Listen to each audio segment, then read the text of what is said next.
So, Catherine, turning to you, and actually, Steve, the reason why I let you finish is because you queued this question up nicely. As a theologian and as someone who has really helped to develop the field of comparative theology, I'm curious to hear from you how these questions percolate in your mind. What is the relevance of the changing religious diversity for the type of work that you're engaged in? On some level, does it matter that there are more Hindus in the United States now, or does the project of doing Catholic Hindu comparative theology sort of exist independent of that social reality? And how do you see that playing out in your classroom and in your work? Thank you, Noah. And we could have a long conversation about the last point that was made. I think it's a good one. But I come in from the side of theology very explicitly, in which my religious presuppositions are not a problem, but are embraced fully and acknowledged fully when I engage the religious other. So I think that's where theology and comparative theology brings in a distinct perspective in the area of interreligious studies. So maybe a few words first about comparative theology, because this is a fairly new discipline that might not be familiar to you. It's neither comparative religion nor classical theology, or theology understood in a classical framework of particular scriptures. The way it's being defined usually within a Christian context is faith-seeking understanding, so theology within the horizon of religious plurality. So it's distinctive insofar as it engages theological questions in dialogue with one, usually not more than one religious tradition, because comparative theologians have to, first of all, be very steeped in their own tradition and then study another tradition in enough depth and detail to be able to engage it in a constructive way. So that's the category of comparative theology from a Christian perspective, but I really don't think it's necessarily a Christian discipline. It has developed mostly in Christian contexts, but it can be done from within any religious tradition, obviously. It's a matter of constructive, confessional engagement with the reality of religious plurality. So constructive, confessional engagement with the reality of religious plurality and with particular religious traditions. So to me, there are two elements in comparative theology. First of all, the necessity to come to terms with the reality of religious plurality. And that's what the discipline of theology of religions, as we understand it, or the term that we've given to it in the Christian tradition, has done throughout the past 50 years. In confrontation with the reality of religious plurality, there's been a tremendous development in theological thinking, trying to make sense of the question of salvation of non-Christians. But that question, I think, now has become, from a Christian point of view, sort of has reached something of an impasse. And what you see is more and more questions of epistemology of the being brought to the forefront of theology of religion. So what can we make of the truth of other religious traditions? What is the status of truth in other religious traditions? Can we only engage with the other religious traditions insofar as they are the same as ours, or can we also make sense of the difference in other religious traditions, and so forth? So these epistemological questions are coming more and more to the forefront of theology of religions, and I think those questions are really the foundation for any religious tradition to engage with the religious other. And for theology of religions, obviously, the confrontation with the reality of religious plurality has been absolutely essential. As a discipline, it's really developed mostly since Vatican II, at least in the Catholic context, but somewhat before that also. Christian missionaries in India in the beginning of the 20th century had already developed concepts of religious otherness that I think have influenced the attitudes that developed after the Second Vatican Council. So the reality of religious plurality, I think, presses religions to come to terms with the reality of the religious other. And so theoretically, I think every religion is pressed to to make sense of that in the context of religious plurality. But comparative theology goes a little bit further and doesn't just make sense of the reality of religious plurality, but really engages another religious tradition in a constructive way. So for that to be possible, religions have to first admit that they can change and grow. So religions, I think, throughout history have proven to always be in a process of change and to learn from one another. But what they have done historically is usually sort of hide the source of that change when they have borrowed from other religious traditions. What comparative theology nowadays does is be very open and forthright about the source of learning from another religious tradition that takes place. So I think that's one of the major developments in comparative theology in the past 20 years. I think this is really a discipline of the past 2 decades, roughly. And of course, this discipline also requires the discipline of religious studies and comparative religion. So it's different, fundamentally different from those other 2 disciplines in that the religious presuppositions are being embraced, but it can't do without comparative religion, without the history of religions. And the developments of those disciplines have, of course, facilitated the discipline of comparative theology. So why is comparative theology necessary, I think, in the context of interfaith studies? I think interfaith studies, as far as I can tell, often proceeds by way of taking religion at face value. So people come with their religious identities, and those identities aren't per se questioned or probed or changed necessarily in the process of civic engagement as the purposes of interfaith studies.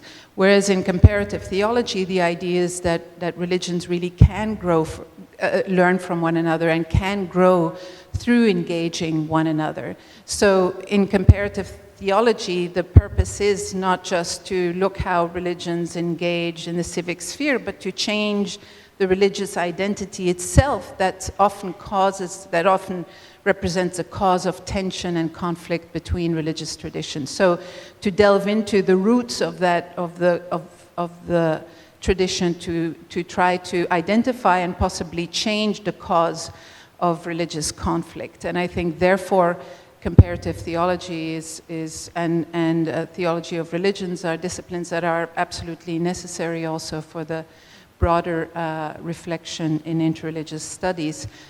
Does it make a difference that there is more obvious religious plurality in the United States today? Yes and no. You can very easily do comparative theology without physical contact with people from other religious traditions. You know, a lot of comparative theologians just read the text and engage the text in a constructive way, and whether there is a Hindu on the other side or not when I read the Bhagavad Gita doesn't really make any difference, because I read the text from a Christian perspective and for a Christian audience. So whether there is a Hindu or not doesn't make any difference, and the same for other forms of comparative theology. On the other hand, I think it does really make a difference insofar as the very presence of people from other religious traditions can be a source of inspiration for people doing comparative theology. Just the very fact of, encountering people of the highest spiritual and moral standards, I think, is something that confronts any believer to rethink its own exclusive claims and to possibly consider the ways in which they can learn from the way people from other religious traditions are ethical or spiritual and so forth. So I think that the presence of the religious other in that sense really does make a difference. The other question is whether, I think the other point is that the presence of the religious other also sort of represents something of a bad conscience for people doing comparative theology. There's something, and comparative theology has often been accused of a kind of hegemony of using the teachings and practices of other religions for one's own spiritual and religious and theological development. And there is something to that, but I'm not terribly worried about that. I think all religions throughout history have used one another to learn and to grow. And just as Christians may learn something from Muslims, ideally Muslims will learn something from Christians and vice versa. And there is always a kind of, you can say domestication is the ugly word that's often used when people from one religion use teachings or practices of another religious traditions. But it's just a plain admission that you stand in a particular place and that's where you do your thinking for a particular group. But then the presence of people from other religious traditions around you, I think, still presents a bad conscience, in the sense of, I know that my use of the other religion isn't the way that a particular teaching or practice is understood within the religious tradition itself. And so I have to always be humble enough to admit that difference and to also acknowledge that my use of the other tradition is always particular and done with a certain humility of where you stand. So I think those are some of the ways in which the presence of other religious people from other religious traditions do affect our way of doing comparative theology. But hopefully comparative theology is also a discipline that can find its way into religious studies, as I think it hasn't done enough up to now. Thank you. So Jenny, president of the AAR. So we've had a presentation from a social scientist, from a religious studies scholar, from a comparative theologian, all doing excellent and very well-known work in their fields. What is the role or even the need for something new called interfaith studies? Why should we be trying to create this new thing? Okay, that wasn't the question I prepared to answer, but no. I'm just kidding. I sort of have a sideways into this, but the first thing I'll say is just listening to all the incredible presentations here in the last couple days and the conversations, I partly feel now that the points I have to make are rather obvious in some ways, but I also feel like from that 40,000-foot view, they have to be big to be visible, and that's sort of the viewpoint I'm trying to take here. And really what I was trying to think about was what the very rich presentations we just heard among the conversations that we've been having together and in the context of the work I do at a theological school, what does all of this have to tell us about interreligious or interfaith studies? So to that end, I want to make 4 assertions about this work. Number 1, interreligious and interfaith studies was inspired, at least partially, by demographic trends and pressing concerns that originated outside of the gates of academia. Here's one way we could articulate a common concern that you hear. Unless we can learn to understand and be loyal to each other across religious frontiers, unless we can build a world in which people from profoundly different faiths can live together and work together, then the prospects for our planet's future are not bright. Now, these are not my words, and they're not something I overheard a conference participant saying. These were actually written in 1962 by Wilfred Cantwell Smith in his classic text, The Meaning and End of Religion. And I think Smith's words are a helpful reminder that beyond the academic communities, discipline areas, and departments to which we may each be accountable, our common community of accountability is much wider. So why spend time reflecting on religious demographics or concern ourselves with religious literacy or consider the theological insights that might emerge and change us in dialogue? Because the health of our religiously diverse democracy, and indeed, on some level, the prospects for our planet, hinge on this work. And I would name this as an underlying ethical imperative of interfaith studies, and that may not sit well with some people, but there it is, that's why it's an assertion. Number 2, as an emerging field, interreligious and interfaith studies is being forged out of what may seem to be an unlikely alliance or set of alliances. And I think this is actually illustrated really beautifully by the diverse backgrounds of our panelists. Political scientist, religious studies professor, comparative theologian, and a lowly seminarian professor. Interreligious studies has one foot in theological education and one foot in a scientific study of religion's paradigm, and a third foot, if you will, in the public square. And this can feel precarious at times, but as any solid three-legged stool demonstrates, there is a lot of strength in this model. And I call this alliance unlikely because for much of our history, those studying religion were the faithful in formation taught by other faithful religious professionals and educators.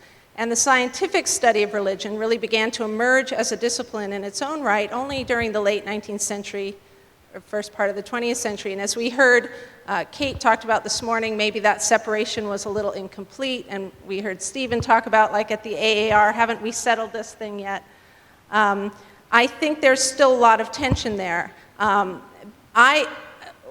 When I did my doctoral studies in the 1990s at the Graduate Theological Union, the lines between these areas were blurry. I was at a theological union, but my department was called the Historical and Cultural Study of Religions, which is heir to the history of religions model that Eliade really pioneered at the University of Chicago. And if you look on their website now, you'll see their description of the history of religions model, which really views religion as an exclusively human phenomena via the methods of social sciences and the humanities. So here was this contradiction. I was studying in a theological school through this scientific religious paradigm in some ways, and at the same time, simultaneously, I got involved in interfaith organizing work with the United Religions Initiative and the Interfaith Youth Corps. And that work, frankly, was what inspired and animated my academic work. And I developed that sense of accountability to this larger context, and so in a way that was really woven into my own formation as a scholar.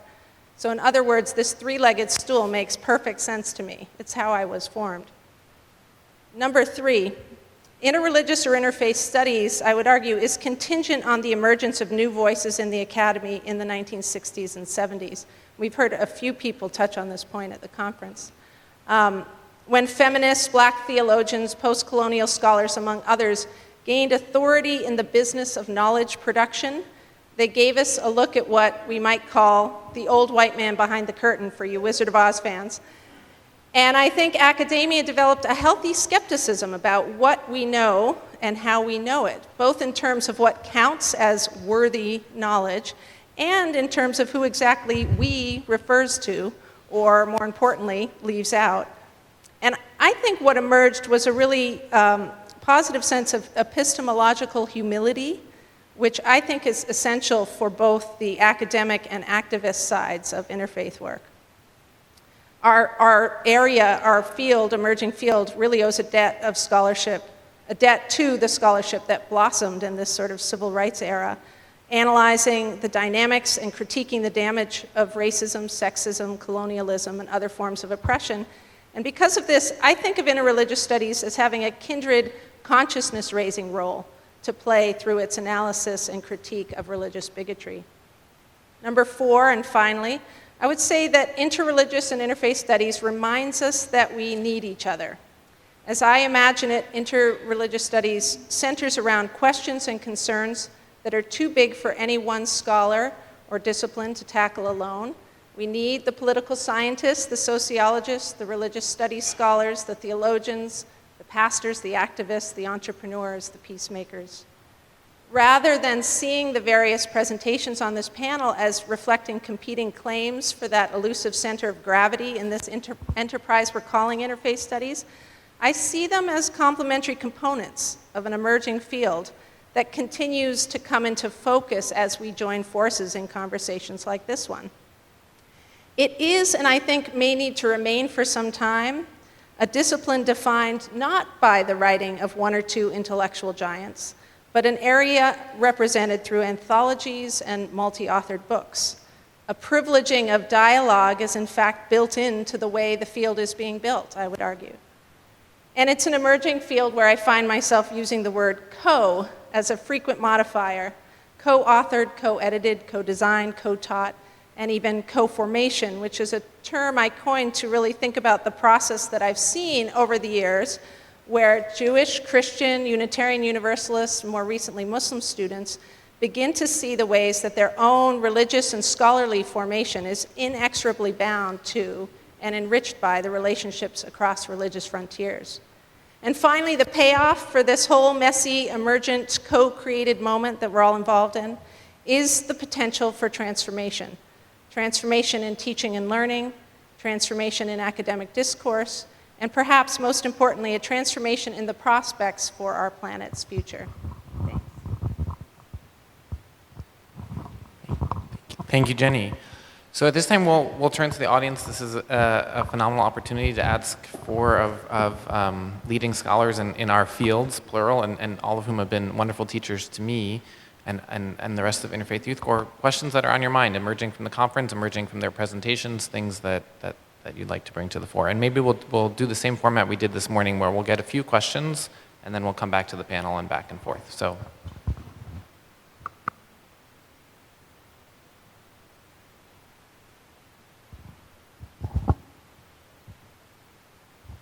Thank you.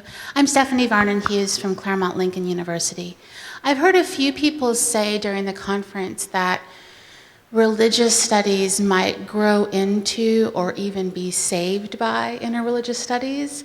And I wonder if you think there's a relationship between the decline in mono-religious identities and institutions and the growth or the development of interfaith identities and institutions.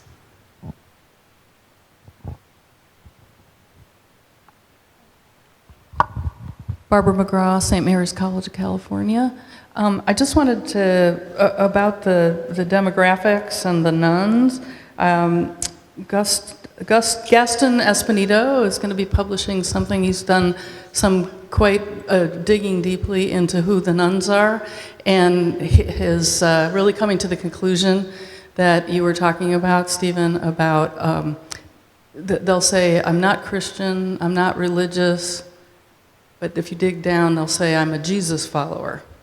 And so a lot of them are some kind of Christian or Jew or Muslim or whatever. And I think us repeating the meme that there's a lot of nuns out there may not really be accurate.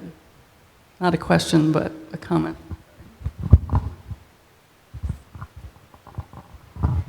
Hi, thank you for your presentations. I'm thinking particularly about the comment of being at AAR and feeling some sense of frustration, wondering if this sort of theology, religious studies divide hadn't been settled already. And I've experienced that too. But the more I think about it, I wonder if you could give me a sense of how you think it was settled. If it was ever settled, was that predicated on a sense that Religionswissenschaft made sense, that the whole idea of a science of religions made sense? Or is that a bit of nostalgia for a settling that never happened? Okay, I'm going to stop talking now. Great, let's take one more question and then we'll go to the panel.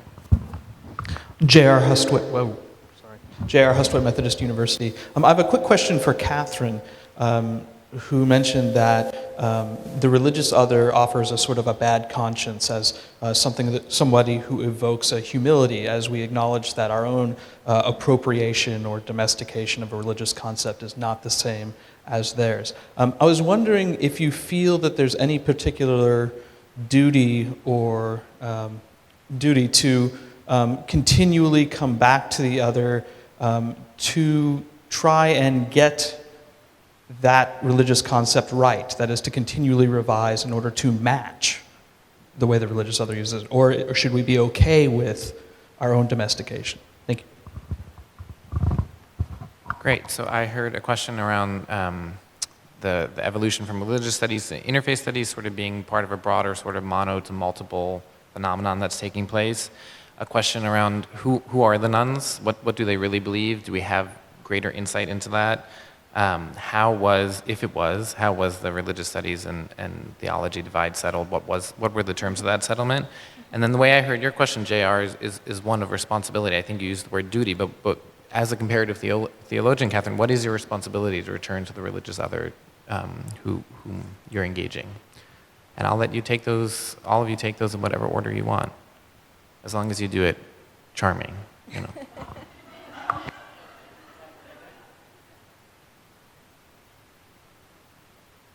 It's a joke, but and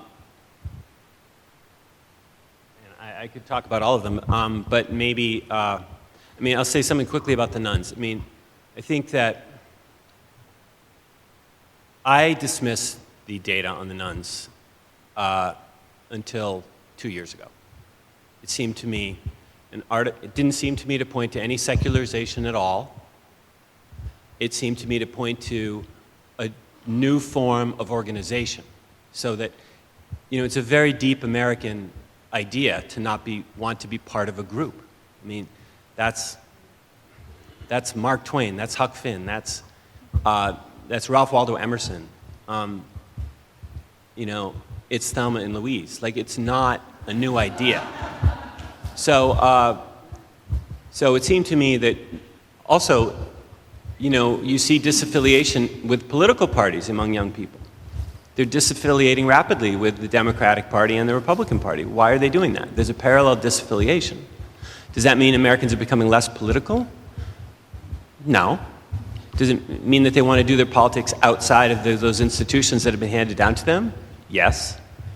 And so I thought that that was just what was happening with religion. I think that the politicization of the churches is a huge factor.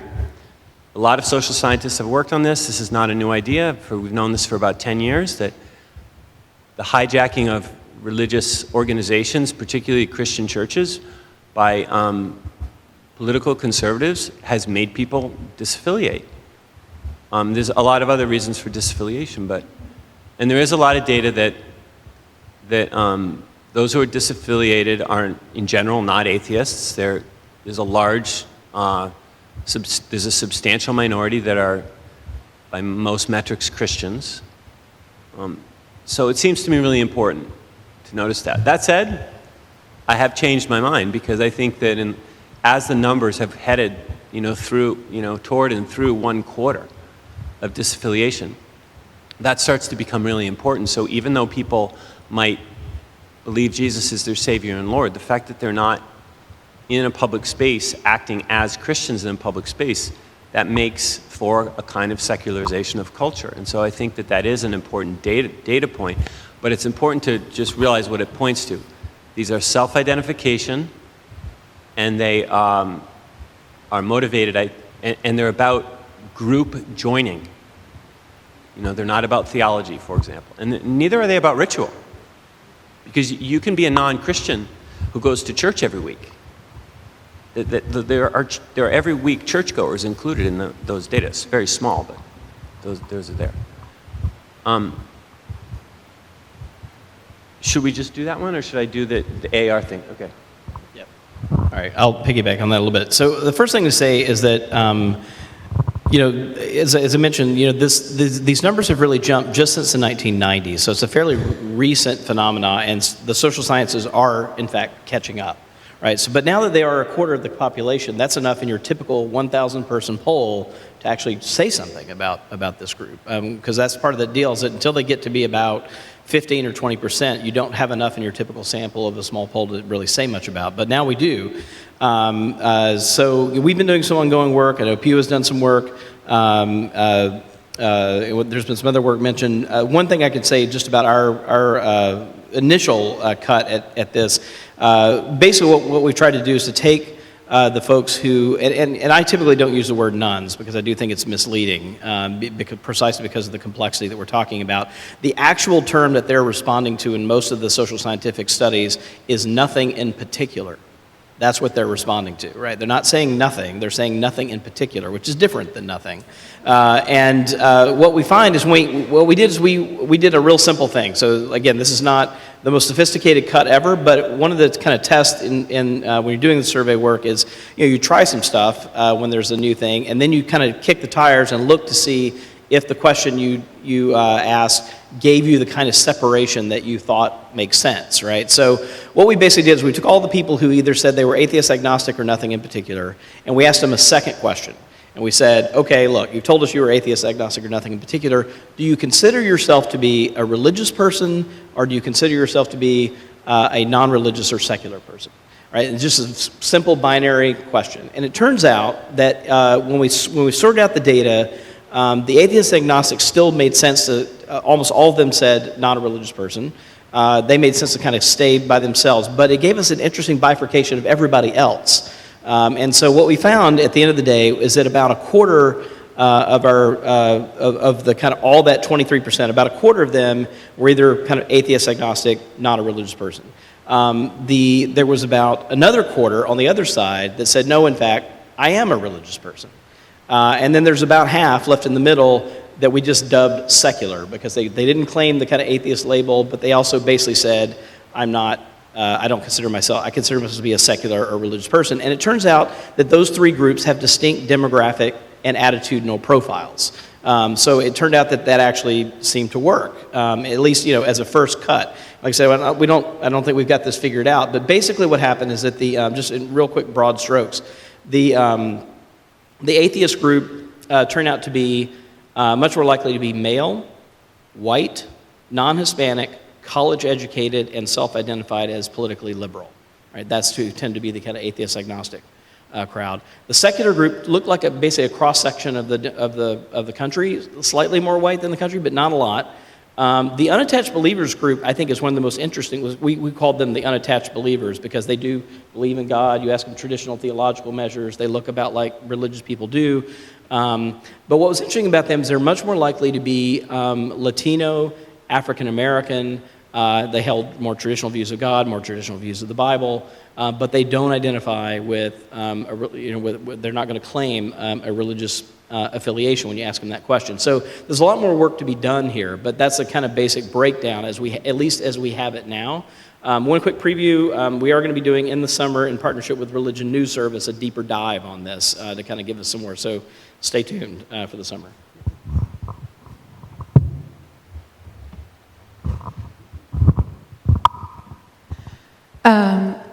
So the question about religious studies versus interreligious studies, whether interreligious studies is going to save religious studies because the numbers of minors are going down and interreligious studies might be the more popular area of study. I think that remains to be seen whether that is actually going to be the case. What you see also is in interreligious studies, most of the methods that are used in interreligious studies are the methods of religious studies. They're historical methods, sociological methods, anthropological methods. Only they're used in trying to understand the encounter between two or more religious traditions. So in terms of method, I don't see any fundamental difference between religious studies and interreligious studies. It may sound a little cooler, and therefore students may be drawn to it, but beyond that, it remains to be seen whether it gains all that much more popularity. I think an area that was mentioned before, I think by Stephen also, is that bears notice is the area of hybrid religious identities. I think we haven't even started, well, I've tried to start to understand it from a theological perspective, but I think there's a huge area of research to be done to make sense of hybrid religious identities, and that's maybe also something for interreligious studies to be looking at going forward. The question of the domestication of religion, you're absolutely right. I think there's not much to learn from another religion if we immediately reduce it to what we already know. So the purpose of comparative theology is indeed to try to stretch oneself as much as possible and go beyond what is familiar and known to get as close as possible to the self-understanding of the other. But it also is based on, I think, realistic hermeneutics, that whatever the other understands itself to be is based in a whole different framework and context that cannot be taken over in its pristine form within my own tradition. So yes, there's the idea is to go outside of your own understanding and to try to approach as much as possible the self-understanding of the other, and to enlarge and enrich your own tradition through that understanding of the other. But it comes also with what I would call, rather than domestication, a humble realization that you can never fully integrate the other in their self-understanding. So I think that's another way of understanding that ugly word of domestication. You can also see it in more positive terms, I think.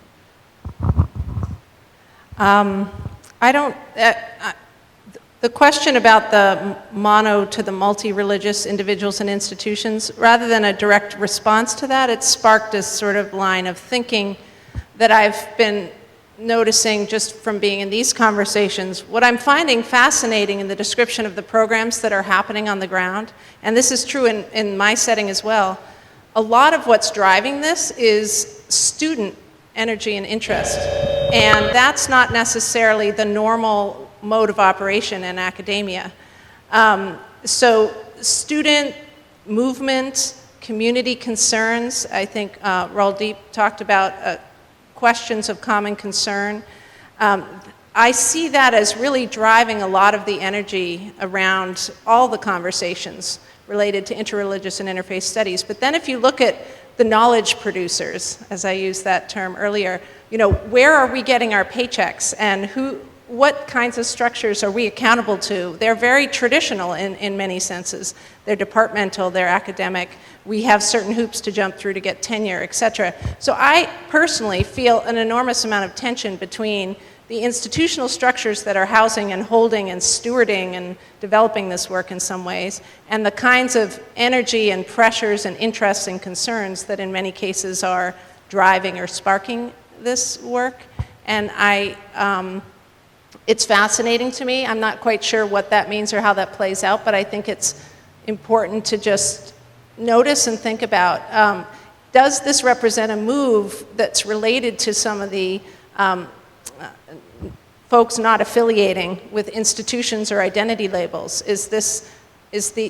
Are new things being asked of the academy to respond and develop work in sort of a different direction? Sort of from I don't know, it's just occurring to me during these conversations in the last 2 days that that's a theme that I hadn't really been thinking about until I heard so many case studies where that was the case.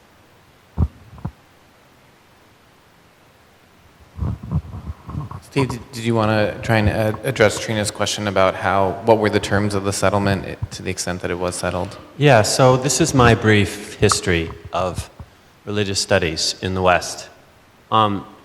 It starts with Christian missionaries who are overseas, who need to learn something about Hinduism to convert Hindus, need to learn something about Buddhists to convert Buddhists. And then they start to want to read the scriptures in their original languages. And so they have to learn Pali or they have to learn Sanskrit. And over time, you start to get the children and grandchildren of missionaries whose interests become more plainly academic rather than Christian, right? The purpose is scholarly and intellectual rather than missionizing and serving and growing the church. And so as that impulse develops, there's a tension between the Christian origins of religious studies in the West and the more academic direction in which it's going, the more secular direction in which it's going. Now, it then takes up its place in institutions, right? And the institutions it takes its place as religious studies are Enlightenment institutions, secular institutions, such as the University of Massachusetts at Amherst, or Harvard University, which is no longer Unitarian. So it does that, but it also takes up a place in seminaries. And it takes a different direction in the United States because the United States is so religious. The United States is weird compared to Europe, as you all know, right? I mean, if you're running for the highest office in France and Italy, you don't run an ad like Donald Trump ran where he's hiding behind his Bible and talking about the Bible his mother gave him. So the United States is this place where religion is very powerful, where religion is in the public sphere, and so religious studies develops here in tension. The secular mode of doing it develops more in tension with a more religious mode of doing religious studies than it does in the classic, Religionswissenschaft formulation in Germany and in the rest of Europe. So that's the tension as I see it, and it plays out. Boston University was founded, where I teach, as a Methodist institution in the 1840s, and it was founded as a seminary. And the college grew out of the seminary, and the college in some way was shaped by the seminary. And like most Methodist institutions in the U.S., when it developed its religious studies program in the 1960s, it developed it in collaboration with the faculty in the seminary because it didn't have enough of its own faculty, because it was a practical reason it needed to collaborate with faculty in the seminary. And so we are inheritors at Boston University of that kind of weird hybrid model that you don't see at University of California at Santa Barbara, that you don't see at state universities, you don't see at Georgia State University, where I taught initially. So we have a more secular version of religious studies that is explicitly at home in Enlightenment institutions, and the sort of classic model of that is the state university, where it's a violation of the separation of church and state and the Constitution's First Amendment in order to preach religion. And then we have different versions, ranging over to people who teach at places like Boston College, which is a Catholic place, which a lot of people always assume I'm teaching at Boston College because you guys have more prestige than we do, so you probably shouldn't pay attention to what I'm saying. But so that's how I read the story. And people like myself who were trained in the sort of Enlightenment secular version of religious studies sort of imagine that to be normative. And then people who are trained in more theological side imagine that to be normative. And I think that the tension in the AAR isn't going away. And that's the story of the splitting of the AAR from the SBL and the getting back together is sort of classically American, what you would expect, because we haven't really decided on a perfectly secular version or a perfectly religious version. So those of us who are on the more secular side just kind of think religious studies is kind of weirdly Christian enterprise in some ways. Even the word faith, I don't use the word faith to talk about religions other than Christianity because I don't think they're faiths. I think the word faith is a Christian word.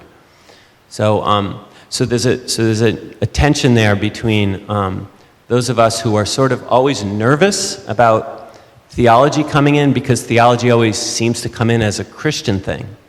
And it's sort of, I didn't sign up to be a Christian professional. I signed up to be an academic. How did I end up in a Christian job? So I think that's the tension as articulated from that one side. That said, I'm someone who has been the chair of a department in a graduate program that is very much a hybrid model. And when I was running it, I ran it as a hybrid model because that's the way it had come down historically at Boston University and the way it has at a lot of other places. So that's my brief take on that story. Just 1 minute. I just want to add to that. What's interesting to see in the academy now is that the study of other religions has been part of religious studies always, sort of a historical, non-normative approach to other religious traditions. But what you see now in the academy is the development of analogical studies in other religions to theology, so constructive Buddhist studies, for example. And so the other religions are also developing an internal religious narrative that is more normative than the religious studies one. So that's interesting. And the one point to make about that I find fascinating is that the cringing that some of us have over the Christian normativity doesn't happen when it comes to, Bob Thurman talking about Buddhism. He's allowed to go off and be the most wild Buddhist theologian you could have, and everybody's kind of like, cool, Nobody's saying, well, why are we doing Buddhist theology in this class on Intro to Buddhism? So there's a kind of different standards for which form of religion is intruding into religion or happily complexifying religious studies or whatever. Great, let's go back to more questions from the audience. Who's that charming fellow? Yeah, that's right. Let's see how charming this question is. But boy, is it fun to listen to this. Thank you so much. So I want to try to attempt to tie together two threads. One is a comparative theology and interfaith studies thread, and the other is a religious studies and interfaith studies thread. So, Catherine, I'm struck by the language of in comparative theology, religions need to encounter each other, recognizing that they both might change. And the reason I'm struck by that is because the way that religions encounter each other is through people.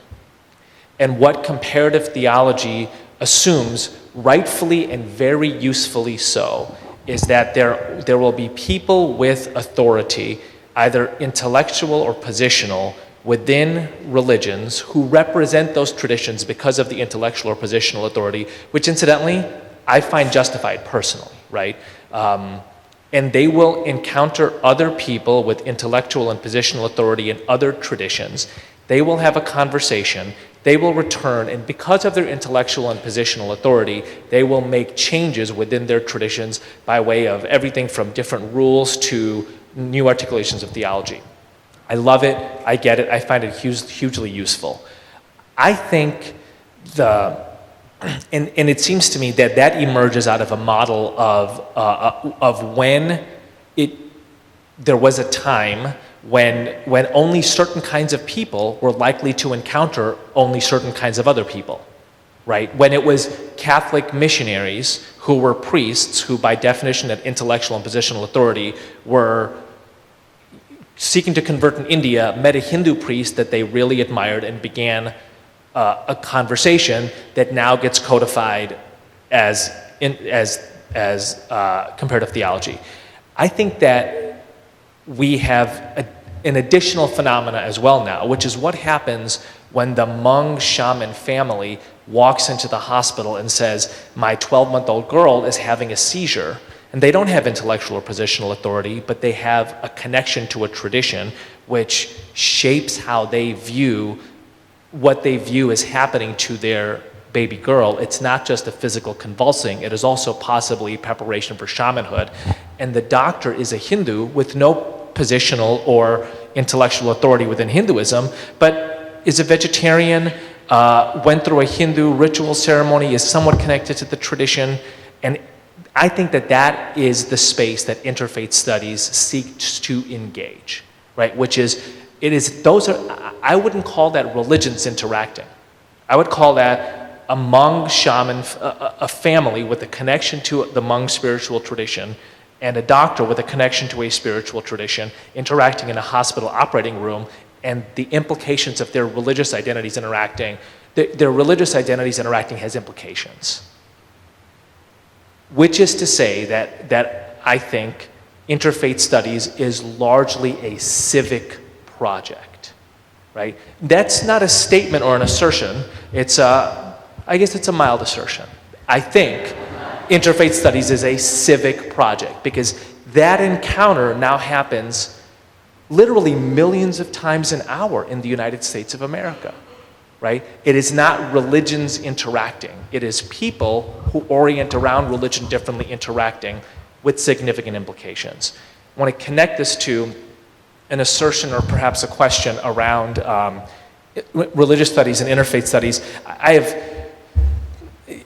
At some point, somebody will stand up and yell at me for saying interfaith studies is going to save religious studies. I never said that. Not interested in saying that. I've been in rooms with people who said that, like this one. But I think that is as wrong a way of seeing interfaith studies as possible, right? Whatever might happen with enrollments, etc. I am personally not interested in that at all. And if I can speak from a place of positional authority at IFYC, we are not interested in that. I think the primary distinction between interfaith studies and religious studies is a salient distinction.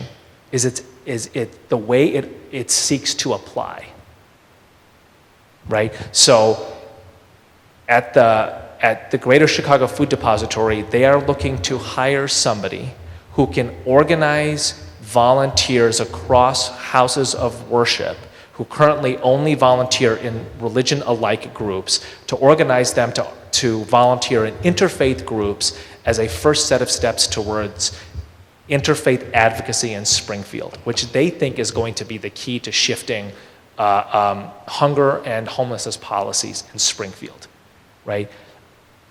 It is unclear to me that the standard religious studies curriculum prepares a graduate to do that interfaith organizing, to be able to knock on the door of 25 various religious, philosophical, and ethical communities, to encourage them to volunteer together, to figure out that when Sufis and Salafis are there together, don't expect them to pray together. They're not just all Muslims, right?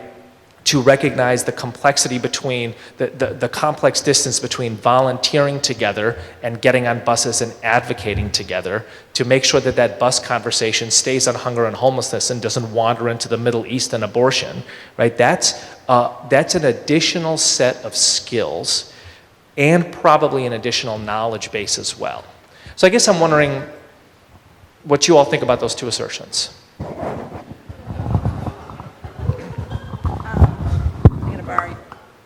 Could I respond? Go ahead. Just a quick point. I think, Ibu, I mean, when you said that last thing about the standard religious studies curriculum doesn't necessarily prepare people for, I think that's where, you know, using the three-legged stool image, I'm curious about where we want to have our influence. So one option for this work is that we influence religious study curriculums so that they do see part of their job as preparing people for, you know, applying the knowledge and understanding from this discipline area to work in various parts of the world, I mean, or in various sectors. As a seminary educator, just to use my own context as an example, my interest, my primary interest is to say the way that we have been educating Christian young people in formation for religious leadership is inadequate and perhaps unethical if we're training them with these religious blinders on to not consider that they live in a multi-religious world, that that has bearing on their own theological understanding as Christians, and that if we think that's the case, we have to reform our curriculum, and that interreligious studies as a paradigm, or interfaith studies, has some help, some ideas and some advice. So the third area of the civic realm where you're putting the emphasis, and I think where the Interfaith Youth Corps has rightly shown the spotlight, I think that's another sector where this sits maybe in different places in the academy. But I wonder if, depending on where we're sitting and where we want to influence the conversation, that there might be room for these, you know, multiple pressure points, so to speak. And like with feminist studies, to use an example that another participant talked about, you can have both a center, a department, a model, a major, a minor, and this infusion to influence religious studies departments, theology departments. So yeah, it just strikes me that I don't want to concede that there's not a piece of the project here that's very relevant and particular to theological education, because I think that's ripe for reform. So, Ibu, you know, I'm not going to disagree with you about civic project, right? That's part of why we entered into conversation, 20 years ago, about this. So I agree about that. The way I would translate your first point is into lived religion language. You know, there's a conversation in religious studies about what we should be doing, and I think what you're talking about the Hmong interaction with Atul Gawande, you know, before the surgery, is a kind of lived religion moment, right? That it's about on the ground every day, not particularly theoretical, practical engagement, right? Which is what the lived religion move is about. So that's part of the way I read what you're saying there.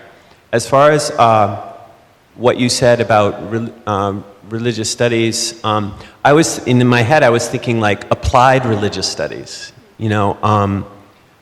Practical religious studies, which I think to me is useful. It also starts to feel like a marketing position as well, in the good sense of the term.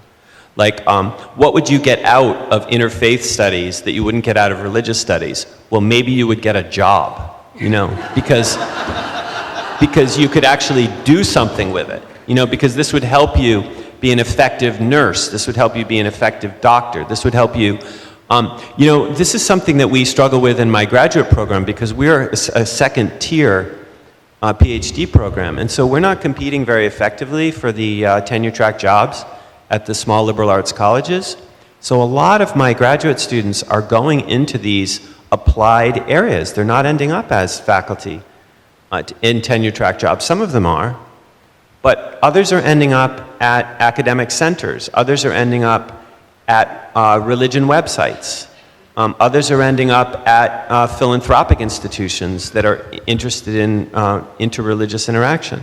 Others are ending up in for-profit businesses that are interested in the ways in which religions you know, play in the world. Others are ending up in government jobs.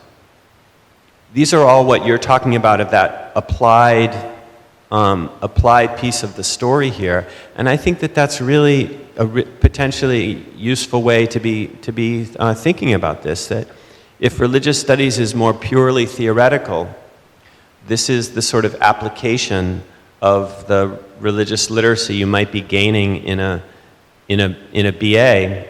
This is the way it might work its way out in the world. I find that really useful.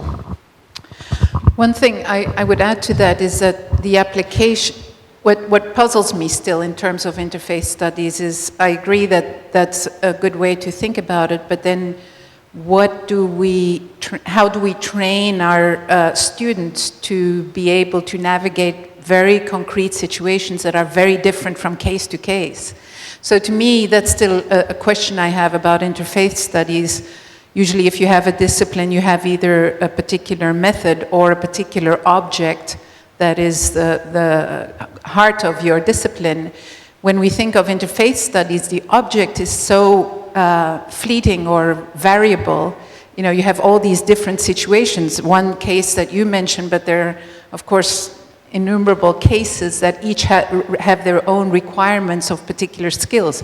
What they all have in common is that they have to have some literacy in the other tradition and openness towards religious difference and leadership skills. I think those are things that all of these situations will probably have in common, but then the actual concrete challenge that they have to face is so variable that understanding of interfaith studies poses, I think, a challenge for how we train our students. But I'm sure you've thought about that. Of course, there's considerable overlap between interfaith studies and all these other disciplines, comparative theology and religious studies. I mean, the religious literacy being, of course, the foundational one. But I still think that for people doing interfaith studies, a certain critical self-awareness about their own religious identity and possibility for openness to other traditions, you know, that kind of work that is done in theology of religions is also absolutely necessary. Otherwise, you do come to the religious others with all the bigotry and the prejudices that are part of religious traditions. So that kind of work has to be, I think, an essential part also of interfaith studies, a kind of critical religious self-awareness that has to be done in theological work.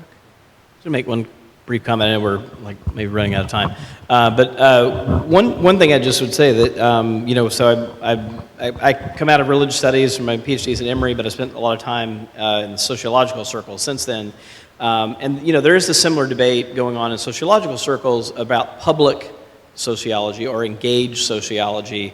It doesn't quite have the fire around it because it doesn't have the theological sort of piece that's about religious commitment, but it is about scholarship with interests or with normative ends, right? And it is in civic space. So there might actually be some interesting kind of cross-fertilization between the kind of public or engaged sociological world. And it's not without its critics in sociological circles, for sure, but I don't think there's as much heat around it as there is in religious studies circles. But there might be some interesting ways to borrow or ally with that world a little bit as well. Great. So we are unfortunately at time. So I want to thank everyone for their comments.